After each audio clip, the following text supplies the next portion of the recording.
Hello दोस्तों। तो आज के इस वीडियो में हम लोग बात करेंगे एक बहुत ही सैड स्टोरी की, जो कि मॉडर्न सोसाइटी को क्रिटिसाइज भी करती है।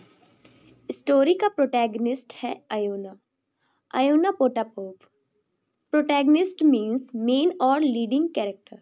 जैसा कि हमको पता है कि ये एक सैड स्टोरी है, तो इसकी स्टार्टिंग होती है ट्विलाइट से, जो कि सन के सेट होने को इंडिकेट करती है।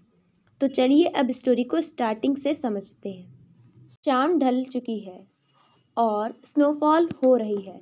हॉर्स की पीठ पे, लोगों के शोल्डर्स पे, उनके हेड्स पे कैब ड्राइवर आयोना पोटापोव एक फैंटम की तरह लग रहा है, और वो उतना डबल फोल्ड हो चुका है जितना कि कोई ह्यूमन बॉडी को फोल्ड किया जा सकता है। और ऐसा लग रहा है कि अगर उसके ऊपर एक पूरी स्नोड्रिफ्ट भी गिर जाए तो वो ये जरूरी नहीं समझेगा कि वो उस स्नो को हटा दे। उसका व्हाइट हॉर्स भी मोशनलेस है, और उस हॉर्स का ऐसे मोशनलेस खड़ा होना उसे एक जिंजर ब्रेड हॉर्स होने का अपीयरेंस दे रहा है, जिसकी वैल्यू 1 कोपैक होती है, या जिसकी वैल्यू 1 कोपैक हो। और इसमें कोई डाउट नहीं है कि वो हॉर्स भी अपने थॉट में डूबी हुई है। आयना और उसकी हॉर्स काफी देर से उसी जगह पे खड़े थे और उन्हें कोई भी सवारी नहीं मिली। तभी 3 यंग मैन आए और आवाज लगाई, कैबी कैबी फॉर विवॉर्ड वे। हम 3 लोग हैं और 2 ग्रेवेनिक्स देंगे। आयना कैब पे बैठ गया और चाबुक घुमाया।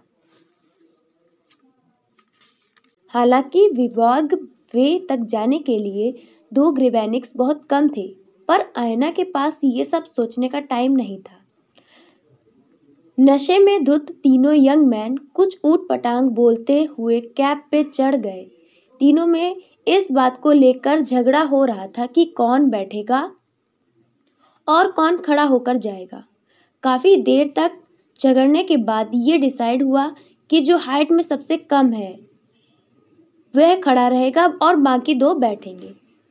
आयना की गर्दन के पास खड़ा होकर हम बैकमैन बोला, चलो कैब ड्राइवर, क्या ये कैब तुम्हारी है? कहाँ से खरीदी? इतनी घटिया कैब तो पूरे पिट्सबर्ग में नहीं मिलेगी। ये सब वो तीनों उसका मजाक उड़ाने के लिए कह रहे थे। तो इस पे आयना बोलता है कि बस खरीद ली, गर्व की कोई बात नहीं है। आयना चुपचाप सुनता रहा और आसपास से गुजरने वाले लोगों को स्ट्रीट लैंप की रोशनी से देखता रहा। कुछ देर बाद जब वो तीनों शांत हो गए, तब आयना अपने आंसू पोंछते हुए कहता है, इस हफ्ते मेरे बेटे की मौत हो गई। इस बात पर छोटी हाइट वाला बोला, सबको एक दिन मर जाना है। तू गाड़ी हाँक बे, कब तक पहुंचाएगा? इस पर दूसरा बोलता है, क्यों ना जरा उत्साह इसे भी दिया जाए, इसकी गर्दन पे। तो तीसरा बोलता है, सुना साले, जल्दी चला वरना चलने लायक नहीं छोड़ूंगा। आयना ने सुना और अपनी गर्दन पे एक जोरदार पंच फील किया। क्या तुम्हारी शादी हो गई है? लंबे कद वाले ने पूछा। मेरी? बाबूजी, अब तो गीली मिट्टी ही मेरी बीवी है। हाँ, कब्र की गीली मिट्टी। मेरा बेटा मर गया और मैं जिंदा हूँ। अजीब बात है, मौत मुझे आनी चाहिए थी, पर वो शायद रास्ता भटक गई और मेरा बेटा चला गया। आयोना अपनी बेटे की मौत की कहानी सुनाने के लिए पीछे मुड़ा, पर छोटे कद के आदमी ने खुशी से कहा, चलो हम पहुंच गए। आयोना अंधेरे की तरफ कुछ देर तक देखता रहा। वो फिर से अकेला हो गया था। दुख उससे दूर बहुत कम देर तक जाता था और उसके बाद वो डबल स्पीड से उसके पास आ जाता था, क्योंकि बेटे की मौत को भुलाना उसके लिए आसान नहीं था। बेटे की अर्थी उठाने से बड़ा और कोई दुख नहीं, और उसके पास तो दुख बांटने वाला भी कोई नहीं था। एक बेचैन दिल से वो भीड़ में ये देखता है कि कोई एक व्यक्ति तो ऐसा हो जो मेरी बात सुने। लेकिन भीड़ जल्दी में निकल जाती है और कोई उस पर ध्यान भी नहीं देता। फिर वो एक पोर्टर को देखता है और उससे बात करने को डिसाइड करता है और उससे पूछता है कि क्या टाइम हो रहा है दोस्त। तो वो कूली कहता है कि 9 बज रहे हैं। ना बोलने के बाद वो कूली उससे कहता है कि अब तुम यहाँ खड़े क्या हो, यहाँ जाओ, ये कोई खड़े होने की जगह नहीं है, यहाँ से जाओ। आयोना आगे बढ़ने लगा और सोचने लगा कि लोगों से बात करना, उनसे हेल्प मांगना यूजलेस है।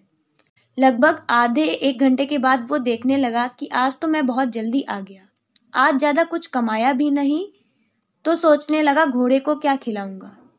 तब उसको एक यंग कैब ड्राइवर दिखा। वो आदमी उठा और नींद में बड़बड़ाया और पानी की बाल्टी की ओर बढ़ता है। तुम्हें पानी चाहिए? आयोना उससे पूछता है। आयोना सोचता है कि ये सुनेगा उसकी बात, तो वो अपनी कहानी सुनाना शुरू कर देता है।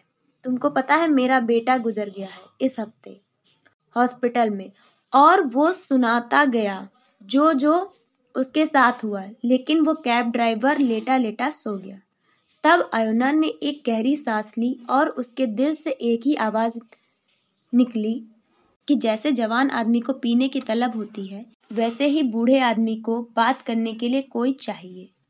1 हफ्ता होने को आया था उसके बेटे को गुजरे, और अब तक वो किसी को अच्छे से वो सारी बातें बता नहीं पाया था जो वो बताना चाहता था, कि कैसे उसका बेटा बीमार हुआ और कैसे उसने सफ़र किया और वो कैसे मर गया, बेटी कैसे गांव में ही रह गई। ये सब वो किसी को बताना चाहता था। वो जानता था कि उसकी बातें सुनकर कोई एक गहरी सांस भी नहीं भरेगा, तो वो सोचता है इससे अच्छा है कि वो ये सब बातें किसी एक विमेन या औरत को बताए, वो ज़्यादा सिंपैथी एक्सप्रेस करेगी। वो घोड़े को देखने के लिए बाहर गया। खाने और सोने का टाइम हो गया था उसका भी, तो वो बाहर जाता है उसे देखने के लिए। आज वो अपने घोड़े को अनाज नहीं खिला सकता था, सूखी घास ही थी उसके पास। वो उस घोड़े की ब्राइट आइज में देखकर बोलता है, क्या चबा रही है? ले खा सूखा घास, चने किसी और दिन खा लेना। क्या करूं, बूढ़ा हो गया हूं, अच्छे से काम नहीं कर सकता। मेरे बेटे की उम्र थी अभी गाड़ी चलाने की, उसे तो अभी और जीना था। आयोना कुछ देर चुप रहा और फिर अपनी सारी दास्तां, मन की सारी बातें घोड़ी को सहलाते सहलाते कह डाली। घोड़ी आयोना को शांत होकर सुनती रही, जैसे कि कोशिश कर रही हो अपने मालिक को दिलासा देने की। और लास्ट में आयोना हजारों की भीड़ में एक भी सिंपैथीफुल हार्ट ढूंढ नहीं पाता, और उसे वो सिंपैथी मिलती भी है तो वो एक बेजुबान जानवर से, उसके हॉर्स से। ये स्टोरी एक मॉडर्न सोसाइटी पे एक टॉन्ट है, और ये मॉडर्न सोसाइटी का एक बिटर ट्रुथ को भी एक्सप्रेस करती है, जहाँ रहने वालों के बीच काफ़ी दूरी है, जो एक ही हवा में सांस लेते हैं और एक सा ही भोजन खाते हैं, लेकिन एक दूसरे का दुख बांटने के लिए सभी बहुत ही ज़्यादा बिजी हैं, सब बहुत ज़्यादा बिजी नज़र आते हैं। और इसी के साथ ये स्टोरी यहीं पे ख़त्म होती है। आई होप सो ये स्टोरी आपको पसंद आई होगी। ऐसे ही और वीडियोज़ के लिए do subscribe to subject learners. Thanks for watching.